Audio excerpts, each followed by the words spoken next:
नमस्कार, आप देख रहे हैं 7C हिमाचल आजकल और मैं हूं दीक्षा कोहली। खबरों की ओर रुख करने से पहले नजर डालते हैं अब तक की मुख्य सुर्खियों पर। छात्र संघ चुनाव के लिए सभी दल हुए सक्रिय। विश्वविद्यालय सहित प्रदेश के सभी कॉलेज रंगे एससीए चुनाव के रंग में। विधानसभा चुनाव से पहले इन चुनावों को माना जा रहा है काफी अहम। बैजनाथ में खूनी दरिंदों ने खेला मौत का तांडव। पुलिसकर्मी की बेरहमी से हत्या, एक कर्मी गंभीर रूप से घायल, हत्यारे पुलिस की गिरफ्त से बाहर। जोगिंद्रनगर विधानसभा क्षेत्र से कांग्रेस टिकट के 8 दावेदारों ने एकजुट होकर की हाईकमान से मांग। कहा चौथरा ब्लॉक के ही उम्मीदवार को दिया जाए टिकट। पुलिस प्रशासन बसों में ओवरलोडिंग के कारण होने वाले हादसों से नहीं सीख रहा कोई सबक। बसों में ओवरलोडिंग लगातार जारी। और अब खबरें विस्तार से। प्रदेश में इन दिनों हर ओर छात्र संघ चुनावों की धूम मची हुई है। सभी कॉलेजों में और विश्वविद्यालय चुनावी रंग में रंग चुके हैं। कॉलेजों में प्रदेश विधानसभा चुनावों से ठीक पहले हो रहे इन चुनावों पर सभी की नजरें लगी हुई हैं। इसी कारण प्रमुख दल कांग्रेस, भाजपा और माकपा अपने अपने अग्रणी छात्र संगठनों एनएसयूआई, विद्यार्थी परिषद और एसएफआई को जिताने के लिए पूरी तरह कमर कस चुके हैं। छात्र नेताओं के साथ बैठकों के दौर चल रहे हैं। माना जा रहा है कि एससीए चुनावों के नतीजे काफी कुछ विधानसभा चुनावों की भी तस्वीर साफ कर देंगे। इसलिए सभी दल इस चुनाव को काफी गंभीरता से ले रहे हैं। मतदान 23 अगस्त को होगा और उसी दिन देर सायं तक परिणाम भी आ जाएंगे। प्रदेश में इन दिनों सभी कॉलेज और विश्वविद्यालय एससीए चुनावों के रंग में रंगे हुए हैं। विधानसभा चुनाव से ठीक पहले हो रहे इन चुनावों को काफी अहम माना जा रहा है, जिस कारण सभी प्रमुख दल कांग्रेस, भाजपा और माकपा अपने अपने अग्रणी छात्र संगठनों एनएसयूआई, एबीवीपी और एसएफआई की जीत सुनिश्चित करने के लिए जुट गए हैं। प्रदेश में कुल 99 कॉलेजों व विश्वविद्यालय में अध्यक्ष, उपाध्यक्ष, संयुक्त सचिव और सचिव की कुल 396 सीटों के लिए चुनाव हो रहे हैं। माना जा रहा है कि एससीए चुनाव काफी कुछ विधानसभा चुनावों की भी तस्वीर साफ करेंगे। इसलिए राजनीतिक दल इस चुनाव में कोई भी कसर बाकी नहीं रखना चाहते हैं। प्रदेश में ये चुनावी वर्ष चल रहा है। हाल ही में यहाँ शिमला नगर निगम के चुनाव हुए हैं। अब छात्र संगठन के चुनावों का दौर है, तो इसके तुरंत बाद विधानसभा चुनाव की धूम मच जाएगी। छात्र संघ के चुनावों में बढ़ती हिंसा को देखते हुए हाल ही में प्रदेश विश्वविद्यालय ने इन पर रोक लगाने का निर्णय ले लिया था। सभी छात्र संगठनों के कड़े विरोध के बाद विश्वविद्यालय प्रशासन ने अपने निर्णय तो वापस ले ही लिया, साथ ही उन्हें यह भी हिदायत जारी की है कि चुनाव के दौरान किसी तरह की हिंसा नहीं होनी चाहिए।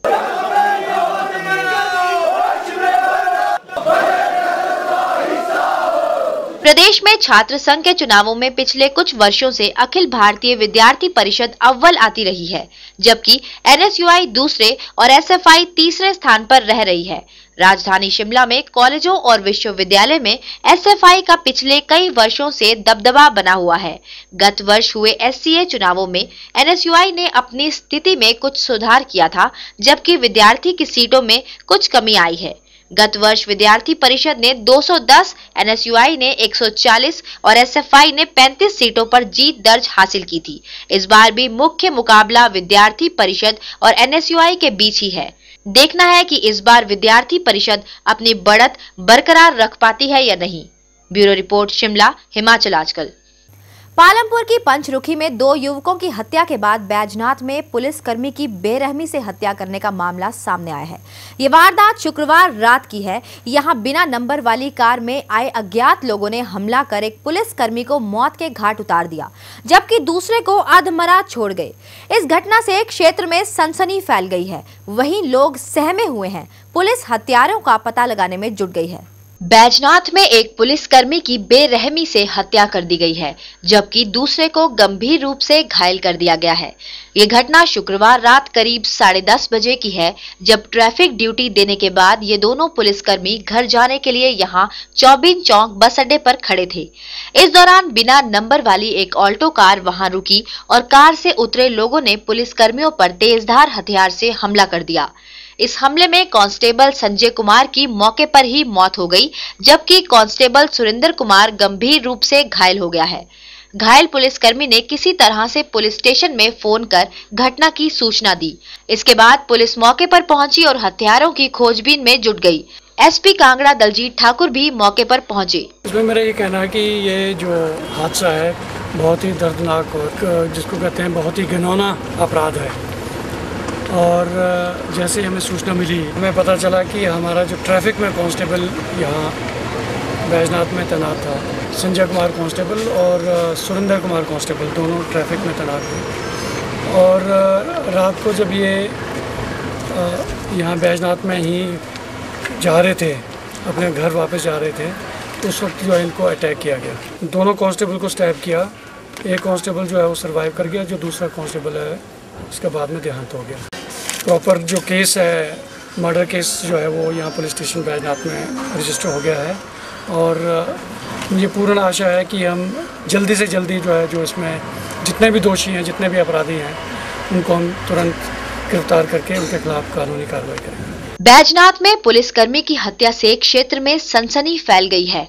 लोग सहमे हुए हैं और ये सवाल उठा रहे हैं कि यदि पुलिस खुद ही महफूज नहीं है तो वे आम जनता की क्या हिफाजत करेगी। कमल गुप्ता, हिमाचल आजकल, बैजनाथ। सीएजी द्वारा कोयला आवंटन में अनियमितताएं उजागर करने के बाद प्रदेश भाजपा तलख हो गई है।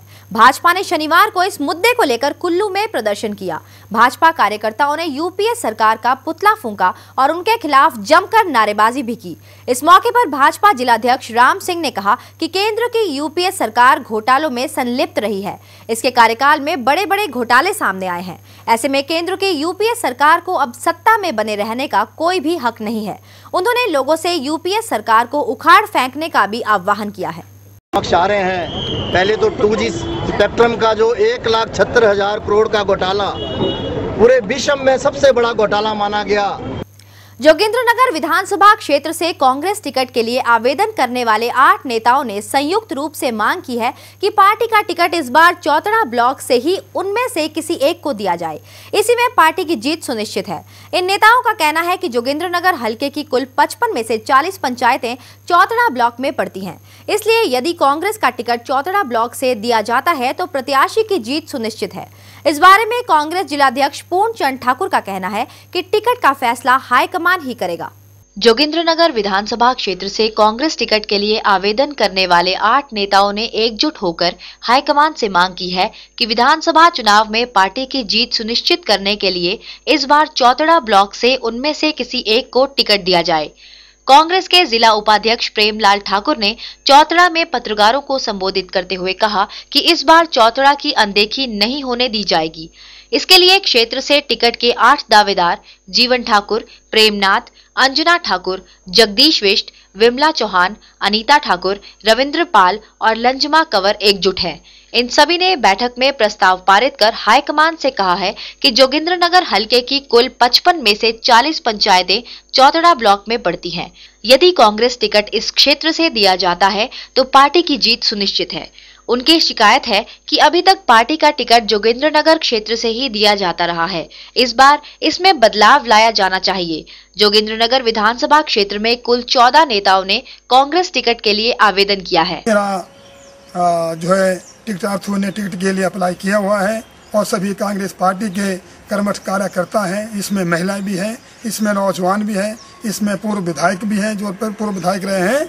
मगर ये टिकट का फैसला श्रीमती सोनिया गांधी जी करेगी और जो जनता की रिपोर्ट जाएगी, जो भी उचित उम्मीदवार होगा, जिसको जनता का सहयोग होगा, जिसके पक्ष में जनता की जो रिपोर्ट आएगी उसको मद्देनजर रखते हुए उनको जो है टिकट दिया जाएगा और इस बार कांग्रेस पार्टी का उम्मीदवार यहाँ से जीतेगा। सुभाषेरी, हिमाचल आजकल, जोगिंद्रनगर। हिम ऊर्जा द्वारा ऊर्जा संरक्षण पर स्कूली बच्चों के लिए चित्रकला, नारा लेखन व भाषा प्रतियोगिता का आयोजन शिमला में किया गया। प्रतियोगिता में शिमला के 22 स्कूलों के बच्चों ने चित्रकला व नारा लेखन के माध्यम से ऊर्जा संरक्षण का संदेश दिया। हिम ऊर्जा के मुख्य कार्यकारी अधिकारी हर्ष मित्तर ने बताया कि मुख्यमंत्री प्रतियोगिता में अव्वल रहने वाले बच्चों को राजीव गांधी अक्षय ऊर्जा दिवस पर 20 अगस्त को पुरस्कार देंगे। इसी दिन मुख्यमंत्री स्कूली बच्चों द्वारा ऊर्जा संरक्षण पर निकाले जाने वाली रैली को ओकलोवर से रवाना करेंगे। पुलिस प्रशासन ओवरलोडिंग की वजह से हो रहे बस हादसों से कोई सबक नहीं सीख रहा। यही वजह है कि बसों में ओवरलोडिंग रुक नहीं पा रही है। रामपुर व इसके आसपास के इलाकों की बात करें तो यहां बसों में ओवरलोडिंग बदस्तूर जारी है।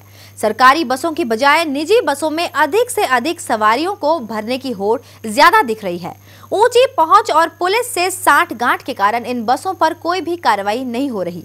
ऐसे में ये बसें कभी भी बड़े हादसे की वजह बन सकती हैं।